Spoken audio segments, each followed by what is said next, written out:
سورہ مائدہ کی آیت نمبر 8 ہے۔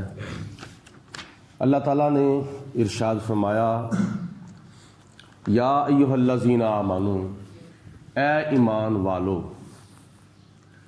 کونوا قوامین للہ، ہو جاؤ تم اللہ تعالیٰ کے واسطے مضبوطی کے ساتھ شہداء بالقسط، انصاف کے ساتھ گواہی دینے والے۔ اے ایمان والو، اللہ تعالیٰ کی رضا حاصل کرنے کے لیے، خدا کی ذات کو خوش کرنے کے لیے، حق پر قائم رہنے کے لیے گواہی دینے والے بن جاؤ۔ یہ بھی ایک امانت ہے، کسی کی گواہی دینا، اور گواہی دیتے وقت امانت میں خیانت نہیں ہونی چاہیے۔ مطلب یہ کہ جھوٹی گواہی نہیں دینی چاہیے۔ گواہی دو سچی، چاہے اپنے کے خلاف ہو چاہے بیگانے کے خلاف ہو، یا اپنے کی حمایت میں ہو یا بیگانے کی حمایت میں ہو، عدالت کے اندر یا پریا کے اندر جو گواہی ہے وہ گواہی دینی چاہیے۔ گواہی زبانی طور پر دو یا دستی طور پر دو، ہاتھوں کے ساتھ بھی گواہی دی جاتی ہے۔ بچوں خاموش ہو جاؤ۔ ہاتھوں کے ساتھ بھی گواہی دی جاتی ہے۔ مثال کے طور پر کوئی دستاویز لکھنی ہے تو دونوں فریقوں میں سے کوئی لکھنے والا نہیں ہے، جو تیسرا لکھتا ہے، جس کو اللہ پاک نے لکھنا سکھایا ہے، تو اس کو چاہیے کہ صحیح لکھے۔ مثال کے طور پر ایک بچہ ہے، اسٹوڈنٹ ہے، اس نے مڈل پاس کیا ہے، میٹرک پاس کیا ہے، ایف اے پاس کیا ہے، بی اے پاس کیا ہے، ایم اے پاس کیا ہے، تو جب وہ کیا نام ہے افسروں کے پاس وہ پرچہ جات جاتے ہیں تو وہ ان کے نمبر لگاتے ہیں، تو اللہ پاک کی ذات بابرکات نے ان کو بھی ارشاد فرمایا ہے کہ کسی نااہل کو اہل نہ بناؤ اور کسی اہل کو نااہل نہ بناؤ۔ یعنی جن طلباء کے نمبر زیادہ بنتے ہیں ان کو نمبر زیادہ دینے چاہیے، اور جن کے کم بنتے ہیں ان کو کم دینے چاہیے۔ ایسا نہیں ہونا چاہیے کہ ایک بچے نے محنت کی نہیں ہے، ان سے رشوت لے کر ان کو نمبر زیادہ دے دیے جائیں، یا جس بچے نے محنت زیادہ کی ہے اس کی دشمنی کی وجہ سے اس کو نمبر کم دے دیے جائیں، تو یہ ہے ظلم اور یہ ہے زیادتی۔ رشوت لے کر کسی کم محنت کرنے والے بچے کو زیادہ نمبر دے دیے جائیں تو یہ ڈبل گناہ ہوگا۔ ایک تو رشوت لینے والے کا گناہ ہوگا، ایک تو رشوت لینا جو ہے وہ گناہ ہے، اور دوسرے نمبر پر یہ جھوٹ ثابت ہو جائے گا۔ یعنی ظلم بھی ہوگا، رشوت بھی لی جائے گی، اور یہ گواہی بھی جھوٹی ہوگی، کیونکہ سرٹیفکیٹ ہو، سند ہو، تو اس کو عربی میں کیا کہتے ہیں؟ شہادت الفراغ، یعنی فارغ ہونے کی شہادت۔ یہ تعلیم سے فارغ ہو چکا ہے تو اس کی میں شہادت دیتا ہوں کہ یہ کامیاب ہے۔ اگر وہ کامیاب نہیں تو کہہ دیا جائے یہ کامیاب ہے، تو یہ بھی جھوٹ۔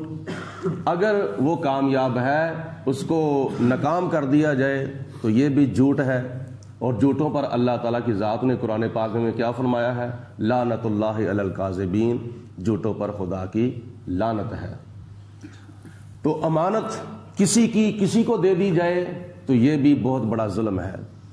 تو اللہ تعالیٰ کی ذات بابرکات نے ارشاد فرمایا کہ زبان کے ساتھ گواہی دو تو وہ بھی سچی دو، ہاتھوں کے ساتھ گواہی دو، دستاویز تیار کرو کسی کی تو وہ بھی سچی تیار کرنی چاہیے۔ وَلَا يَجْرِمَنَّكُمْ شَنَآنُ قَوْمٍ عَلَىٰ أَلَّا تَعْدِلُوا، اور کسی قوم کی دشمنی جو ہے وہ تمہیں بے انصافی پر نہ اکسائے۔ ایسا نہ ہو کہ اس کی دشمنی کی وجہ سے تم اس کے ساتھ بے انصافی کرو۔ اللہ پاک نے کافروں کے ساتھ بھی انصاف کرنے کا حکم دیا ہے۔ اپنوں کے ساتھ جو انصاف کرنا وہ تو کرنا ہی ہے، لیکن ہمارا اسلام، ہمارا دین کہتا ہے کہ اگر معاملہ کافروں کا آ جائے تو ان کے ساتھ بھی انصاف کیا جائے، ان کے کفر کی وجہ سے ان کے اوپر ظلم نہ کیا جائے. تو باقی ان کے کفر کی سزا اللہ ان کو قیامت کے دن دے گا. اے دلو، بلکہ تم عدل کرتے رہو، انصاف کرتے رہو. یہ کیا ہے، اس کی حقیقت کیا ہے؟ ہوا اقرب للتقوی، یہ عدل کرنا، انصاف کرنا، یہ تقوی کے زیادہ قریب ہے. حضرت سیدنا فاروق اعظم رضی اللہ تعالیٰ عنہ کی بارگاہ میں ملک غسان کا بادشاہ آیا اپنے ساتھیوں سمیت. وہ کلمہ پڑھ کے مسلمان ہو گیا، اور کچھ عرصے کے بعد حج کا موقع آ گیا. جب وہ اپنے دوستوں کے ساتھ احرام باندھ کر حج کرنے کے لیے آیا، طواف کعبہ ہو رہا تھا. تو طواف کعبہ کے دوران کسی غریب دیہاتی کا پاؤں جو تھا وہ اس غسان کے بادشاہ کی چادر کے اوپر آ گیا، جس کی وجہ سے چادر اس کی نیچے گر گئی. اس کو غصہ چڑھا تو اس نے اس دیہاتی مسلمان کو، غریب مسلمان کو ایک ایسا تھپڑ مارا جس کی وجہ سے اس کی ناک بھی زخمی ہو گئی اور اس کے 2 دانت جو تھے وہ بھی ٹوٹ گئے. مقدمہ جناب فاروق اعظم رضی اللہ تعالیٰ عنہ کی بارگاہ میں پیش کیا گیا. تو جناب فاروق اعظم نے غسان کے بادشاہ کو بلایا اور بلا کر فرمایا کہ تو نے اس کو تماچا مارا ہے؟ جی مارا ہے. غلطی کا اعتراف اس نے کر لیا. تو فرمایا کیوں مارا ہے؟ جی میں طواف کعبہ کر رہا تھا تو اس نے اپنا پاؤں جو تھا وہ میری چادر کے اوپر رکھ دیا تھا، جس کی وجہ سے میری چادر کندھوں سے نیچے گر گئی، تو مجھے غصہ آیا، میں نے تماچا لگا دیا. تو دیہاتی سے پوچھا، دیہاتی نے کہا جی میں طواف کر رہا تھا، رش کی وجہ سے میں نے جان کے اس کی چادر پر پاؤں نہیں رکھا، بلکہ غلطی سے آ گیا ہے، میں بھی اپنی غلطی کا اعتراف کرتا ہوں، سہون میرا پاؤں آ گیا ہے. تو حضرت فاروق اعظم نے فرمایا کہ اس نے جان بوجھ کر نہیں رکھا. اب تیرا علاج یہ ہے کہ یا تو اس سے معافی مانگ، اس غریب دیہاتی مسلمان سے معافی مانگ، یا پھر تو بھی اس طرح ایک تھپڑ کھانے کے لیے تیار ہو جا. تجھے بھی وہ تھپڑ مارے گا تو پھر کیا نام ہے تجھ سے قصاص لیا جائے گا. اس نے کہا جی کل تک مجھے مہلت دی جائے، مجھے کل تک ٹائم دیا جائے، میں کیا نام ہے تھپڑ کھا لوں گا. تو جب کل آیا تو کل آنے سے پہلے وہ کیا نام ہے چلا گیا، ملک شام کی طرف بھاگ گیا. پھر نتیجہ اس کا یہ نکلا کہ اسلام اس سے چھوٹ گیا، وہ مذہب اسلام چھوڑ کر پھر عیسائی ہو گیا. تو یہ اللہ تعالیٰ کی ذات بابرکات نے ارشاد فرمایا ہے کہ چاہے امیر ہو چاہے غریب ہو، جناب فاروق اعظم رضی اللہ تعالیٰ عنہ نے اس کو 2 آپشن دیے تھے، یا تو اس سے معافی مانگ اور یا پھر اسی طرح تو بھی اس سے تھپڑ کھانے کے لیے تیار ہو جا. یہ ہے عدل، یہ ہے انصاف. شاہ ہو یا گدا ہو، ماڑا ہو یا تگڑا ہو، غریب ہو یا امیر ہو، مسلمان ہو یا غیر مسلم ہو، بادشاہ ہو یا گدا ہو، کوئی بھی ہو، اپنا ہو بیگانہ ہو، عدل کرنے کا اللہ تعالیٰ نے حکم دیا ہے، انصاف کرنے کا اللہ تعالیٰ نے حکم دیا ہے. واتقوا اللہ، اور اللہ تعالیٰ کی ذات سے ہر وقت ڈرتے رہو. ان اللہ خبیر بما تعملون، بے شک اللہ تعالیٰ تمہارے سارے کاموں کی خبر رکھتا ہے.